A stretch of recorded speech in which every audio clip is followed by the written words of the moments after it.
Mr. President, Mr. Secretary General, fellow delegates, ladies and gentlemen, we come together at a crossroad between war and peace, between disorder and integration, between fear and hope. Around the globe, there are signposts of progress. The shadow of world war that existed at the founding of this institution has been lifted, and the prospect of war between major powers reduced.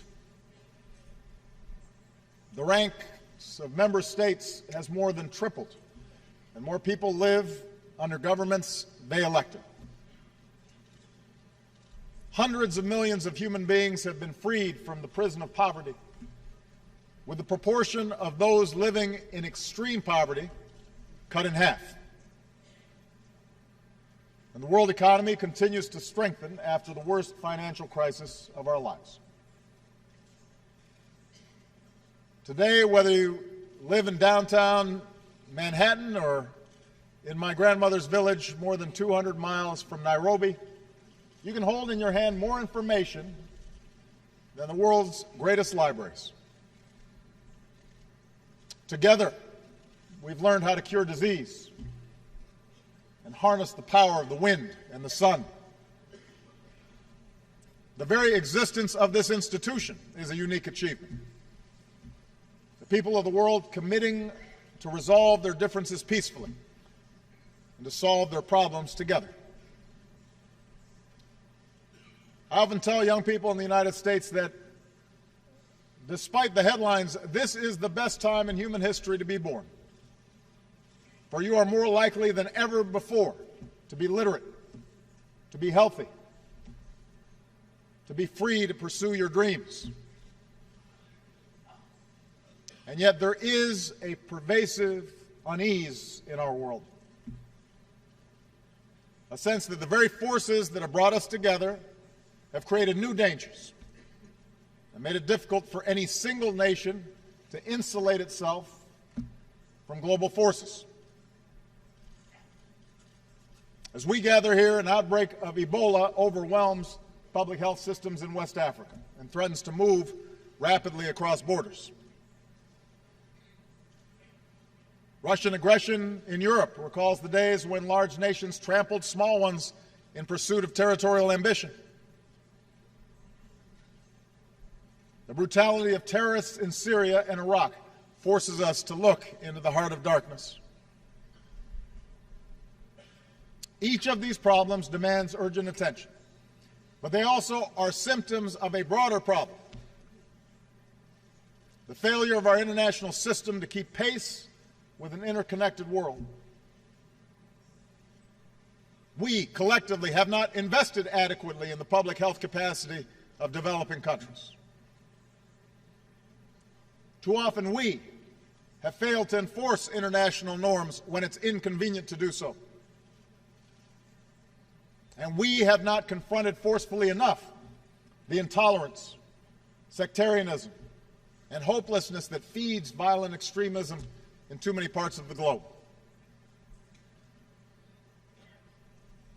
Fellow delegates, we come together as United Nations with a choice to make. We can renew the international system that has enabled so much progress, or we can allow ourselves to be pulled back by an undertow of instability.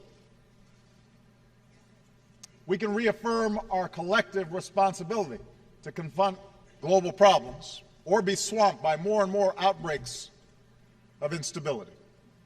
And for America, the choice is clear. We choose hope over fear. We see the future not as something out of our control, but as something we can shape for the better through concerted and collective effort. We reject fatalism or cynicism when it comes to human affairs. We choose to work for the world as it should be, as our children deserve it to be. There's much that must be done to meet the test of this moment. But today I'd like to focus on two defining questions at the root of so many of our challenges. Whether the nations here today will be able to renew the purpose of the UN's founding, and whether we will come together to reject the cancer of violent extremism. First, all of us, big nations and small, must meet our responsibility to observe and enforce international norms. We are here because others realize that we gain more from cooperation than conquest. 100 years ago, a world war claimed the lives of many millions, proving that with the terrible power of modern weaponry, the cause of empire ultimately leads to the graveyard. It would take another world war to roll back the forces of fascism, the notions of racial supremacy, and form this United Nations to ensure that no nation can subjugate its neighbors and claim their territory. Recently, Russia's actions in Ukraine challenge this post-war order. Here are the facts. After the people of Ukraine mobilized popular protests and calls for reform, their corrupt president fled. Against the will of the government in Kiev, Crimea was annexed. Russia poured arms into eastern Ukraine, fueling violent separatists, and a conflict that has killed thousands. When a civilian airliner was shot down from areas that these proxies controlled, they refused to allow access to the crash for days. When Ukraine started to reassert control over its territory, Russia gave up the pretense of merely supporting the separatists and moved troops across the border. This is a vision of the world in which might makes right. A world in which one's nation's borders can be redrawn by another, and civilized people are not allowed to recover the remains of their loved ones because of the truth that might be revealed. America stands for something different. We believe that right makes might, that bigger nations should not be able to bully smaller ones, and that people should be able to choose their own future. And these are simple truths, but they must be defended.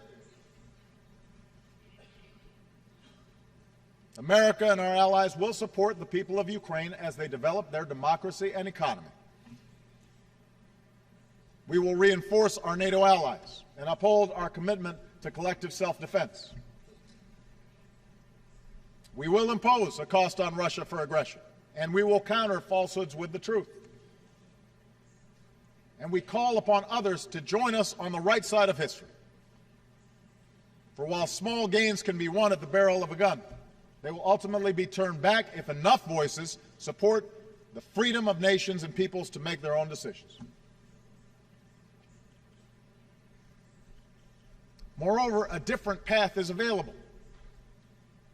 The path of diplomacy and peace and the ideals this institution is designed to uphold. The recent ceasefire agreement in Ukraine offers an opening to achieve those objectives. If Russia takes that path, a path that for stretches of the post-Cold War period resulted in prosperity for the Russian people, then we will lift our sanctions and welcome Russia's role in addressing common challenges. After all, that's what the United States and Russia have been able to do in past years, from reducing our nuclear stockpiles to meeting our obligations under the Nuclear Non-Proliferation Treaty, to cooperating to remove and destroy Syria's declared chemical weapons. And that's the kind of cooperation we are prepared to pursue again, if Russia changes course.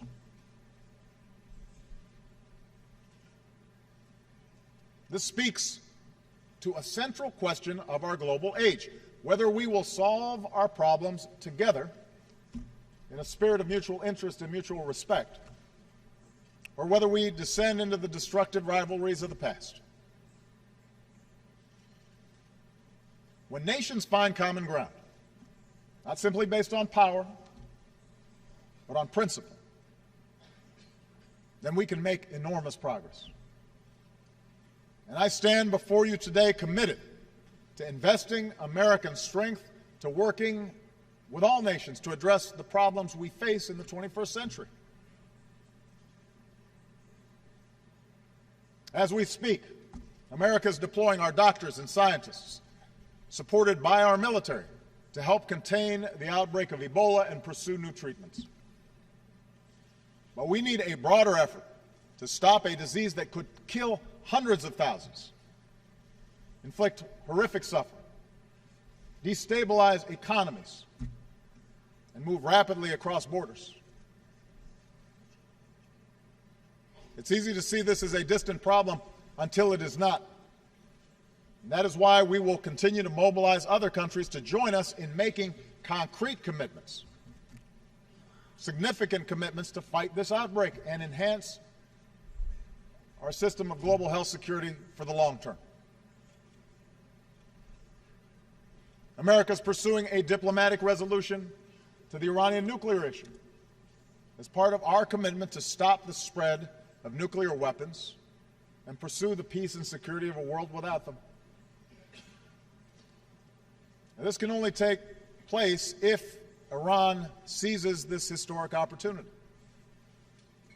My message to Iran's leaders and people has been simple and consistent. Do not let this opportunity pass. We can reach a solution that meets your energy needs while assuring the world that your program is peaceful. America is and will continue to be a Pacific power, promoting peace, stability, and the free flow of commerce among nations. But we will insist that all nations abide by the rules of the road and resolve their territorial disputes peacefully, consistent with international law. That's how the Asia-Pacific has grown. And that's the only way to protect this progress going forward. America is committed to a development agenda that eradicates extreme poverty by 2030. We will do our part to help people feed themselves, power their economies, and care for their sick. And if the world acts together, we can make sure that all of our children enjoy lives of opportunity and dignity. America is pursuing ambitious reductions in our carbon emissions, and we've increased our investments in clean energy. We will do our part and help developing nations do theirs. But the science tells us we can only succeed in combating climate change if we are joined in this effort by every other nation, by every major power. That's how we can protect this planet for our children and our grandchildren. In other words, on issue after issue, we cannot rely on a rule book written for a different century.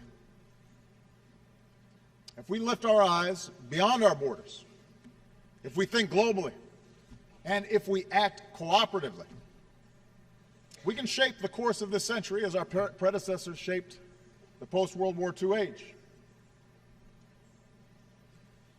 But as we look to the future, one issue risks a cycle of conflict that could derail so much progress, and that is the cancer of violent extremism that has ravaged so many parts of the Muslim world. Of course, terrorism is not new. Speaking before this assembly, President Kennedy put it well. Terror is not a new weapon, he said. Throughout history, it has been used by those who could not prevail either by persuasion or example. In the 20th century, terror was used by all manner of groups who failed to come to power through public support.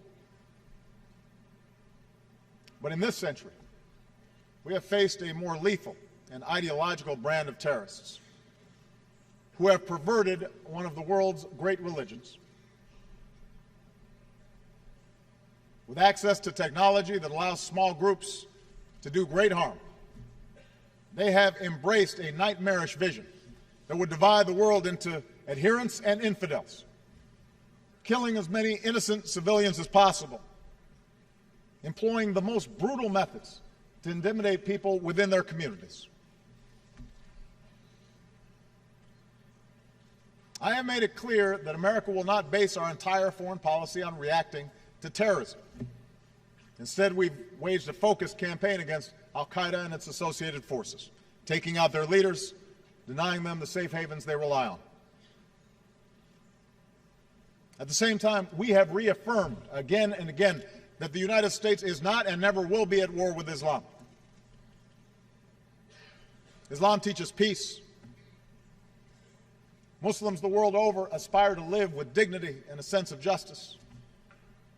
And when it comes to America and Islam, there is no us and them, there is only us, because millions of Muslim Americans are part of the fabric of our country. So we reject any suggestion of a clash of civilizations. Belief in permanent religious war is the misguided refuge of extremists who cannot build or create anything, and therefore peddle only fanaticism and hate.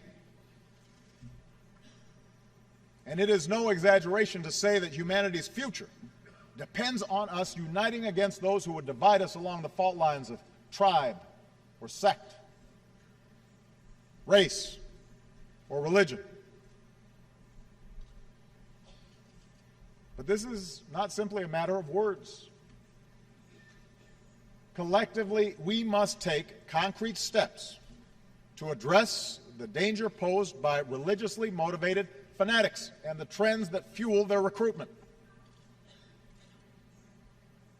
Moreover, this campaign against extremism goes beyond a narrow security challenge.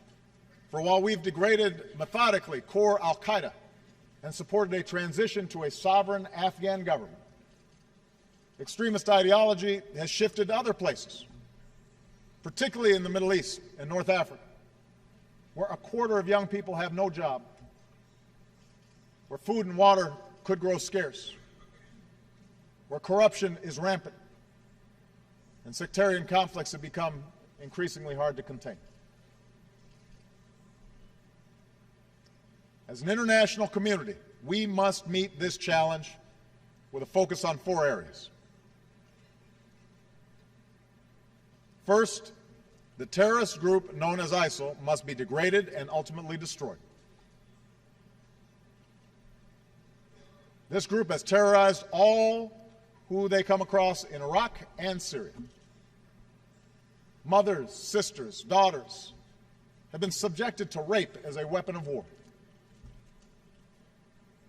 Innocent children have been gunned down. Bodies have been dumped in mass graves. Religious minorities have been starved to death. And the most horrific crimes imaginable. Innocent human beings have been beheaded with videos of the atrocity distributed to shock the conscience of the world. No God condones this terror. No grievance justifies these actions. There can be no reasoning, no negotiation with this brand of evil. The only language understood by killers like this is the language of force. So the United States of America will work with a broad coalition to dismantle this network of death. In this effort, we do not act alone, nor do we intend to send U.S. troops to occupy foreign lands. Instead, we will support Iraqis and Syrians fighting to reclaim their communities. We will use our military might in a campaign of airstrikes to roll back ISIL. We will train and equip forces fighting against these terrorists on the ground. We will work to cut off their financing and to stop the flow of fighters into and out of the region. And already over 40 nations have offered to join this coalition. Today I ask the world to join in this effort. Those who have joined ISIL should leave the battlefield while they can. Those who continue to fight for a hateful cause will find they are increasingly alone. For we will not succumb to threats, and we will demonstrate that the future belongs to those who build, not those who destroy. So that's an immediate challenge, a first challenge that we must meet. The second, it is time for the world, especially Muslim communities, to explicitly, forcefully, and consistently reject the ideology of organizations like Al-Qaeda and ISIL. It is one of the tasks of all great religions to accommodate, devote faith with a modern, multicultural world.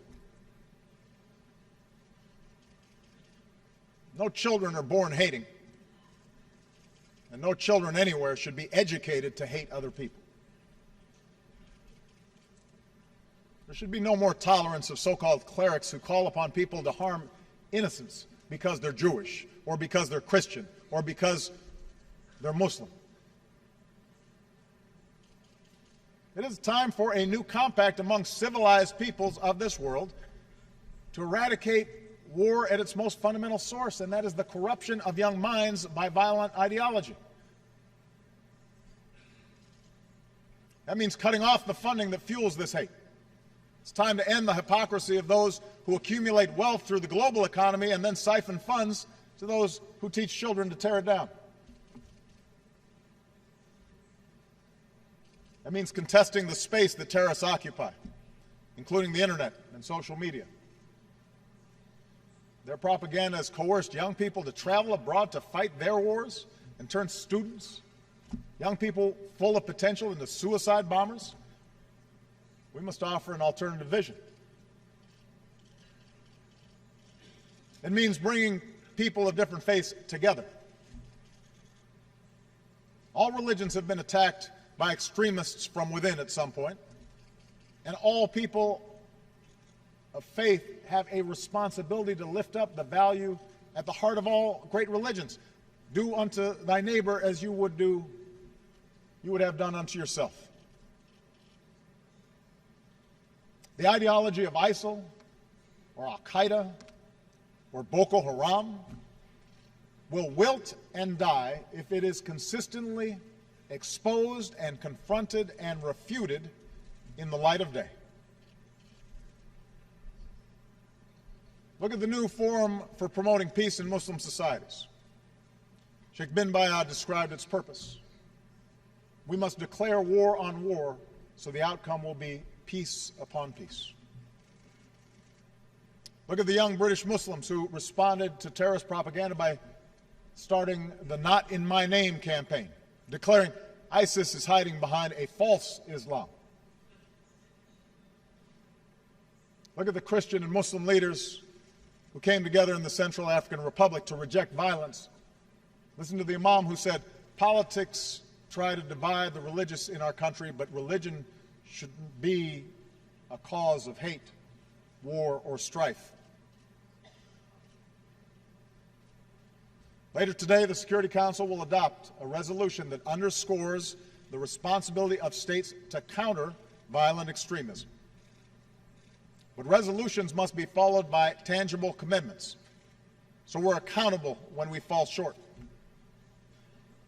Next year, we should all be prepared to announce the concrete steps that we have taken to counter extremist ideologies in our own countries. By getting intolerance out of schools, stopping radicalization before it spreads, and promoting institutions and programs that build new bridges of understanding.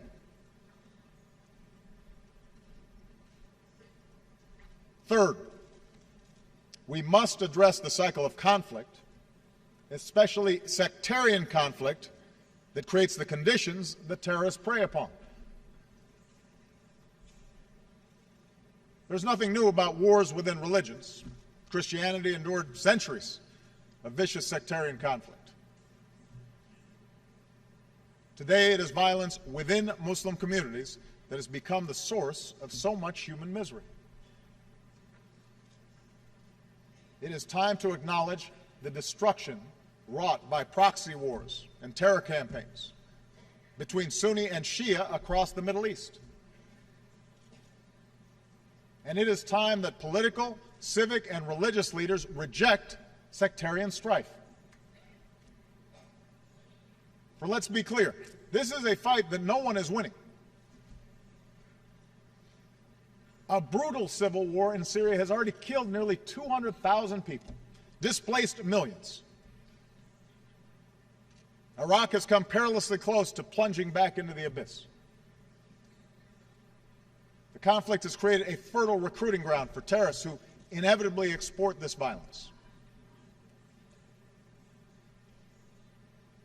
The good news is we also see signs that this tide could be reversed. We have a new inclusive government in Baghdad, a new Iraqi prime minister welcomed by his neighbors, Lebanese factions rejecting those who try to provoke war. And these steps must be followed by a broader truce. Nowhere is this more necessary than Syria. Together with our partners, America is training and equipping the Syrian opposition to be a counterweight to the terrorists of ISIL and the brutality of the Assad regime. But the only lasting solution to Syria's civil war is political. An inclusive political transition that responds to the legitimate aspirations of all Syrian citizens, regardless of ethnicity, regardless of creed.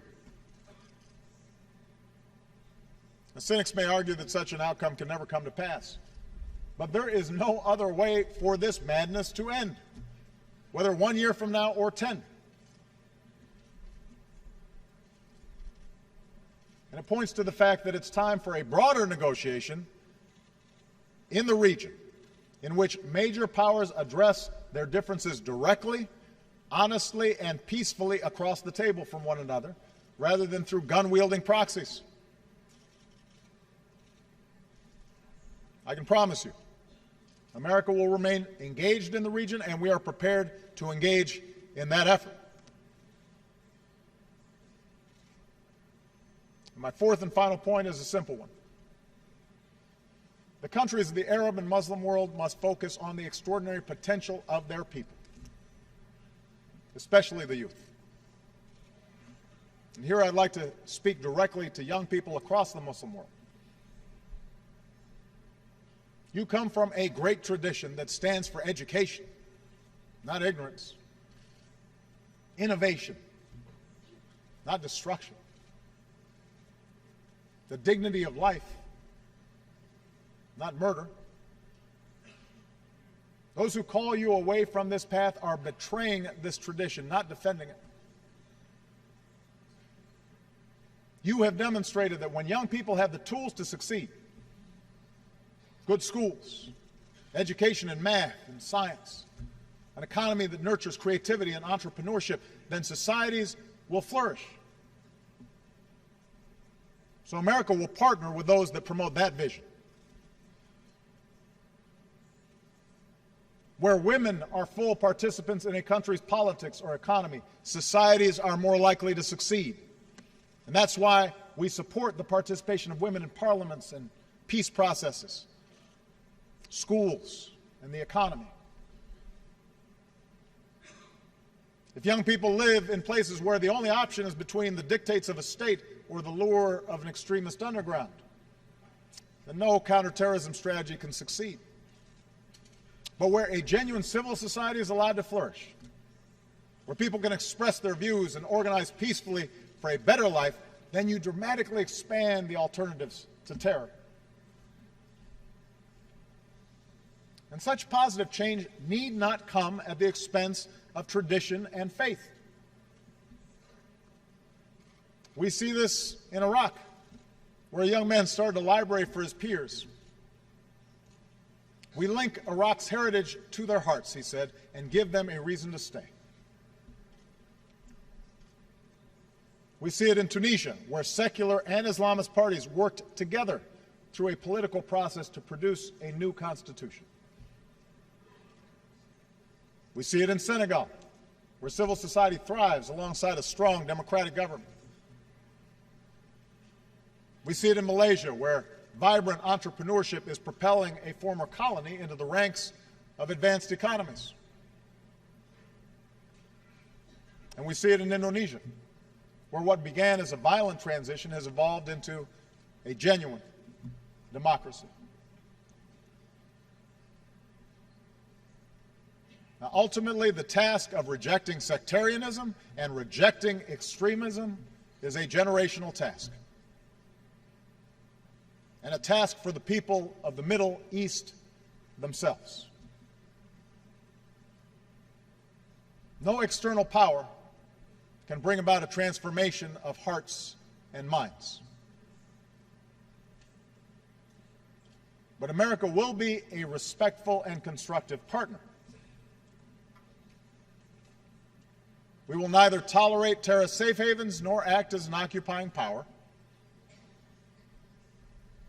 We will take action against threats to our security and our allies while building an architecture of counterterrorism cooperation.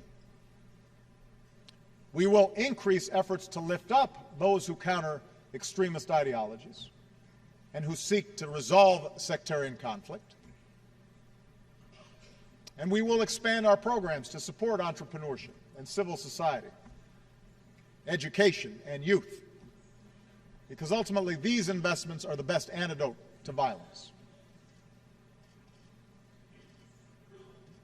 We recognize as well that leadership will be necessary to address the conflict between Palestinians and Israelis. As bleak as the landscape appears, America will not give up on the pursuit of peace. Understand, the situation in Iraq and Syria and Libya should cure anybody of the illusion that the Arab-Israeli conflict is the main source of problems in the region. For far too long, that's been used as an excuse to distract people from problems at home. The violence engulfing the region today has made too many Israelis ready to abandon the hard work of peace. And that's something worthy of reflection within Israel. Because let's be clear, the status quo in the West Bank and Gaza is not sustainable. We cannot afford to turn away from this effort.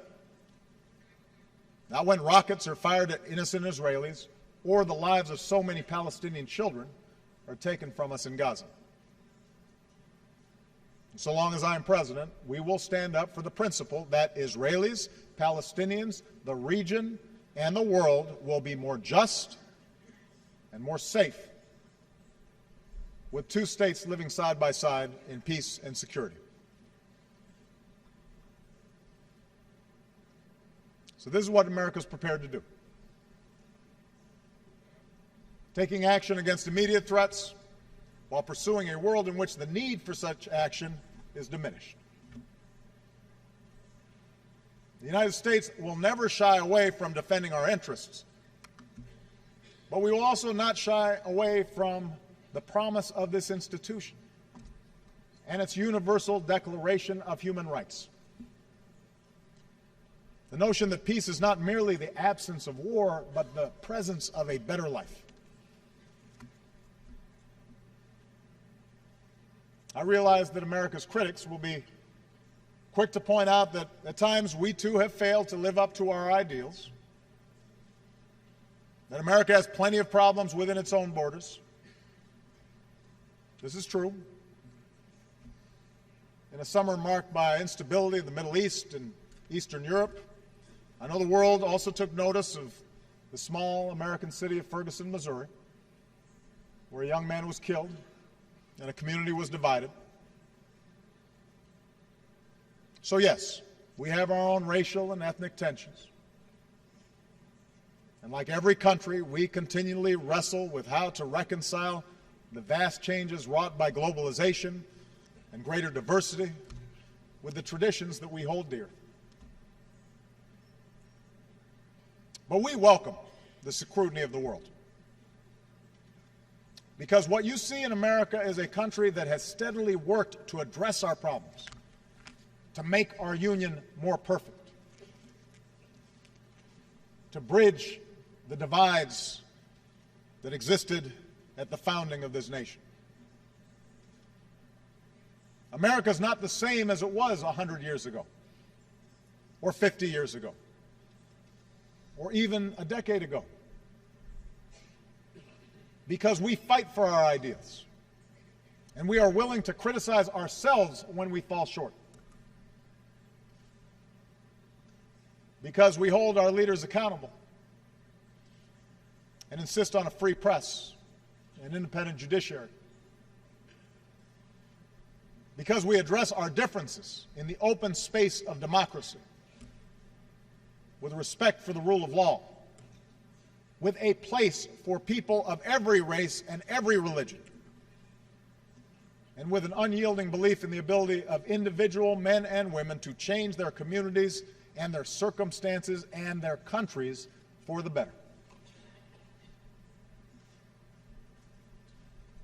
After nearly 6 years as president, I believe that this promise can help light the world, because I have seen a longing for positive change, for peace and for freedom and for opportunity and for the end to bigotry in the eyes of young people who I've met around the globe. They remind me that no matter who you are or where you come from or what you look like or what God you pray to or who you love, there's something fundamental that we all share. Eleanor Roosevelt, a champion of the UN and America's role in it, once asked, "Where, after all, do universal human rights begin?" In small places, she said, close to home. So close and so small that they cannot be seen on any maps of the world, yet they are the world of the individual person, the neighborhood he lives in, the school or college he attends, the factory, farm, or office where he works. Around the world, young people are moving forward, hungry for a better world. Around the world, in small places, they are overcoming hatred and bigotry and sectarianism. And they're learning to respect each other despite differences. The people of the world now look to us here to be as decent and as dignified and as courageous as they are trying to be in their daily lives. And at this crossroads, I can promise you that the United States of America will not be distracted or deterred from what must be done. We are heirs to a proud legacy of freedom, and we're prepared to do what is necessary to secure that legacy for generations to come. I ask that you join us in this common mission for today's children and tomorrow's. Thank you very much.